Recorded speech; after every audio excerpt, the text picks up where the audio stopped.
last full year was incredible. It really was. We've been trading year on year the exact same for 3 years running. There was 100 grand there, 100 grand there. It was pretty much exactly the same. But last year was the first year that we took a big, big step up. We finally hit a new threshold. And as we stand this year, we are almost doing it again. It is another big step up.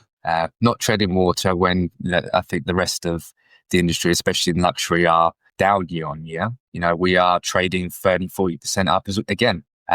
So very happy with the way things are at the moment and trying to figure out how we do this again next year. Hey, Ryan, how are you doing? I'm not too bad, Andre. It is Christmas time. We are busy, but we are here. Yeah, Christmas time is always busy. Can you quickly introduce yourself and tell us what Globe-Trotter is all about? Okay. Well, my name is Ryan Vaughan. I'm head of e-commerce at Globe-Trotter. I've been here for 10 years. And in that time, we've gone from, I think we started about 50 grand a year. And now 50 grand a week would be considered an okay week. So we've come a long way in the past 10 years. And it's been a bit of a journey as anyone would be after 10 years, but we're growing, we're getting better, we're getting stronger. And we're getting stronger in the marketing channels. And that's all down to you, Mr. Andre. Awesome. That's great to hear. And where was Globe-Trotter before we started working together, both in terms of like general business, but also in terms of paid advertising specifically?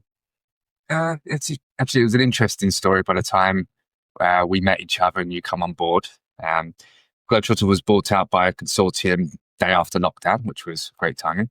But we obviously had massive expectations. And of course, with the influx of new cash, we went along with the biggest marketing agencies that we could find. So we started that up. We spent an absolute ton of money, but the overall profitability of e-commerce absolutely tanked. Yes, we were getting a huge amount of sales, but the profitability of the channel, it was not sustainable. When you're paying such high monthlies, retainers, and lots of people getting involved, you have to spend an awful lot of money in order to make that profitable. And unfortunately, we probably wasn't in the best spot to be able to do that back then. So we moved away from, the biggest of marketing agencies to a kind of middle of the road marketing agency. During that time, obviously there's big promises made, especially down social, and effectively there wasn't much going on. We was not growing as much as we wanted to. A lot of the time they were obviously presenting ROI, and it was mainly from brand that was generating it. So we wasn't necessarily getting too much new business, to the point where we stopped working with any agencies for, I think it was 9 months before you started off at Andre. How do we say it? We struggled during that year. Of course we did, because we didn't have any marketing other than kind of 4 or 5 branded keywords. So when it comes to dipping our toe back in, and we've been hurt twice before. When we met you, Andre, it was all about being able to scale in our own time, to be able to do it profitably, and to effectively gain our confidence back in the marketing channels. Because as I said, we've been burnt twice before with marketing agencies.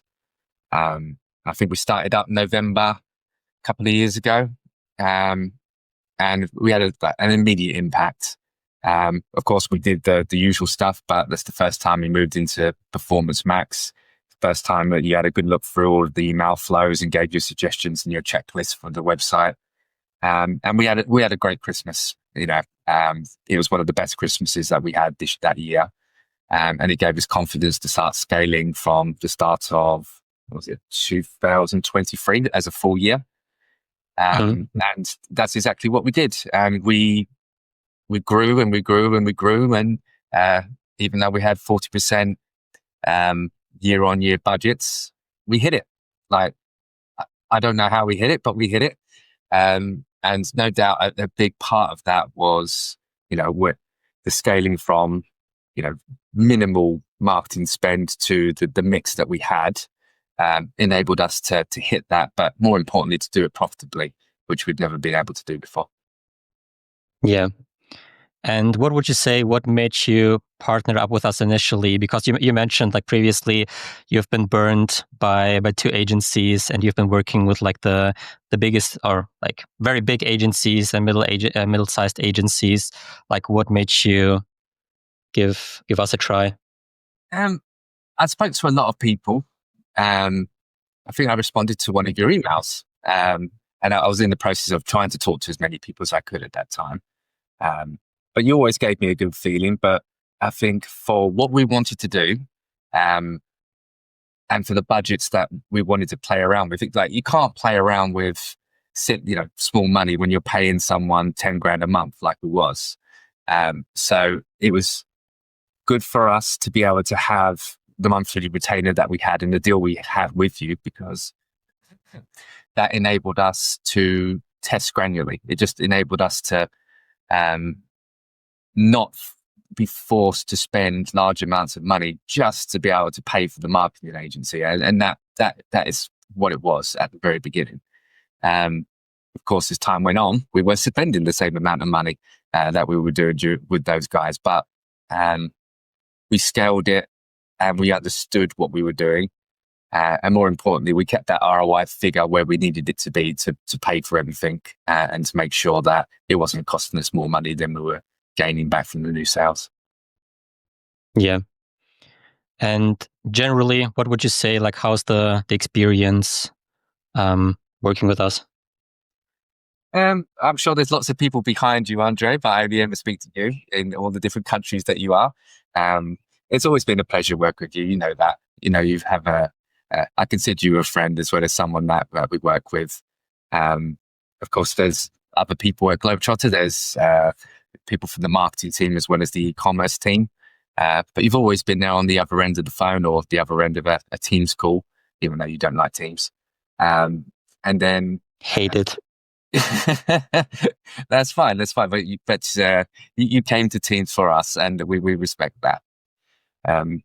Even when the boss man wanted to get involved and go through statistics with you and your ways of thinking, and also be able to kind of move things around maybe towards his own expectations, you were always very good with listening and to be able to action those things. And also the scaling process. So during Christmas and during certain times of the year, when we wanted to spend more money and when we wanted to do this or scale it back, he was always there to be able to action that. So everything was very, very quick, which is great when you don't always know what's happening day on day, week on week, like it is at Globe-Trotter, and you want to take advantage of situations as they arise. And you've always been very good with that. Yeah. And you already briefly mentioned it, but like in general, what kind of results did you see while we were working together?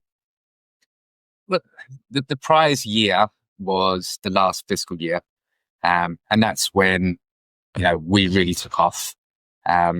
So in the first year you joined, we only had 3 or 4 months to close it off, but the kind of last full year was incredible. It really was.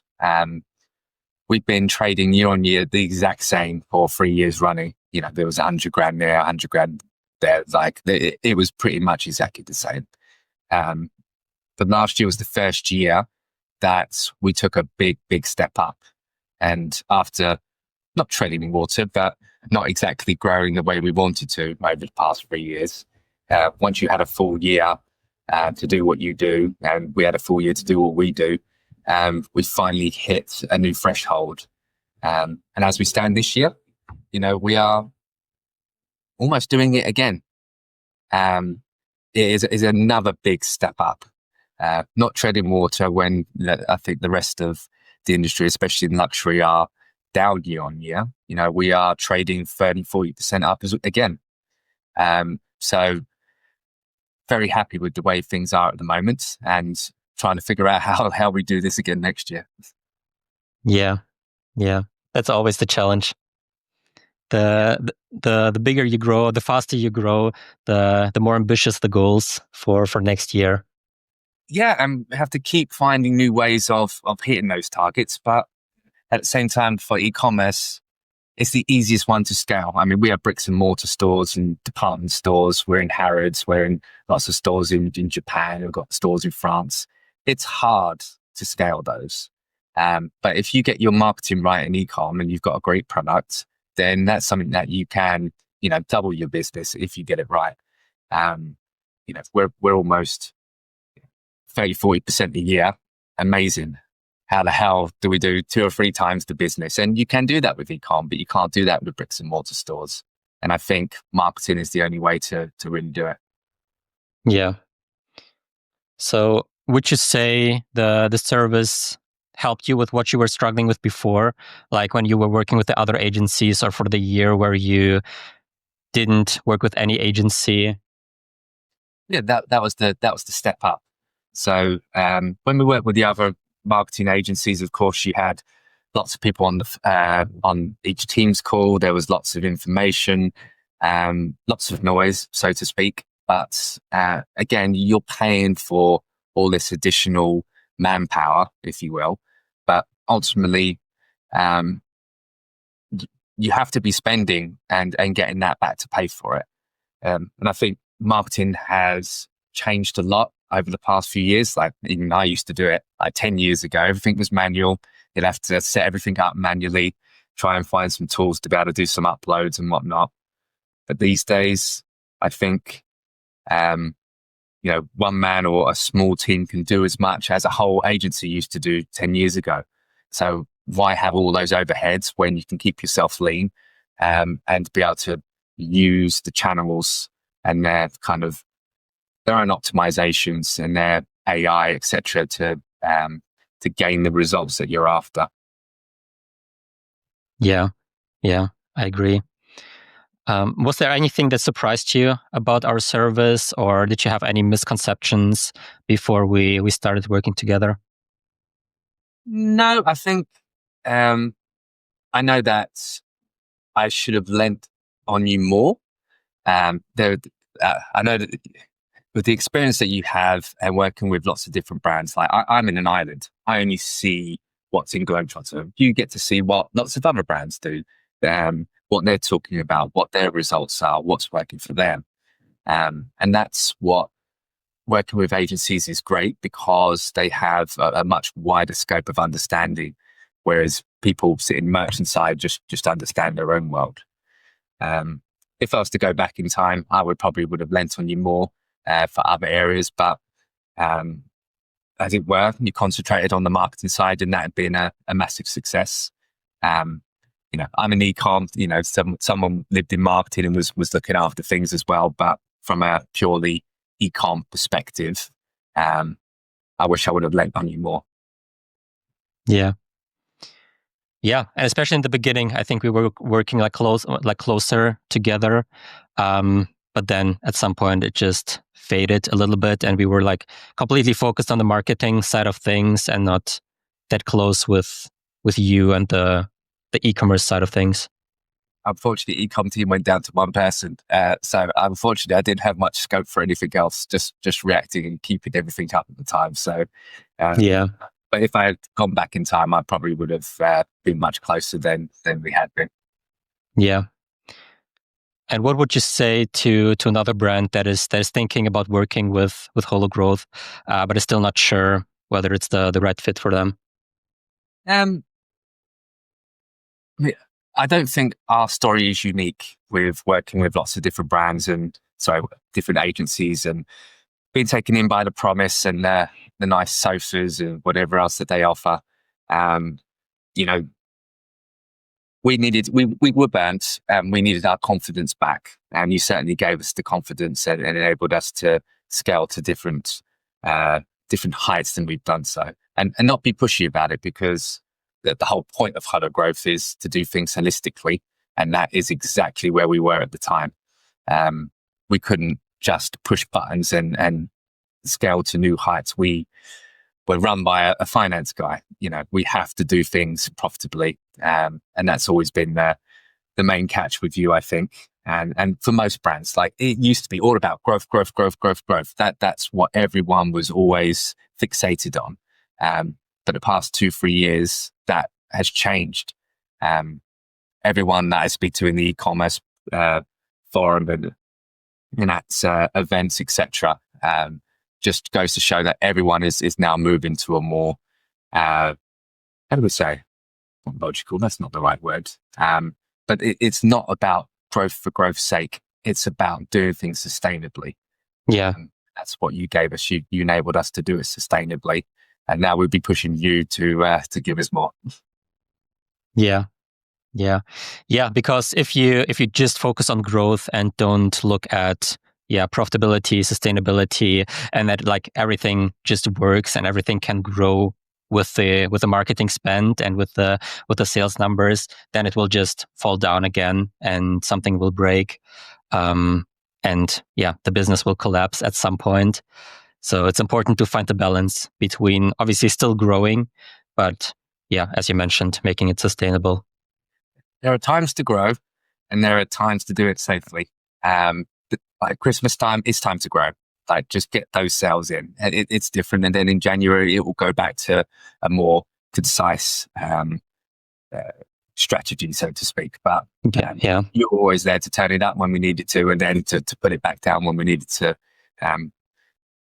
when we change our strategy, let's put it that way. Yeah. Any last thoughts you'd like to share about the experience? No, just now that e-com has now got a few more people, gives me a little bit time to breathe and then to be able to pick your brains a little bit more other than just the marketing side. Yeah. Awesome. That sounds great. Really appreciate you hopping on this call and really enjoy working together. And to you, Andre with a J. Thank you, Ryan. Thank you.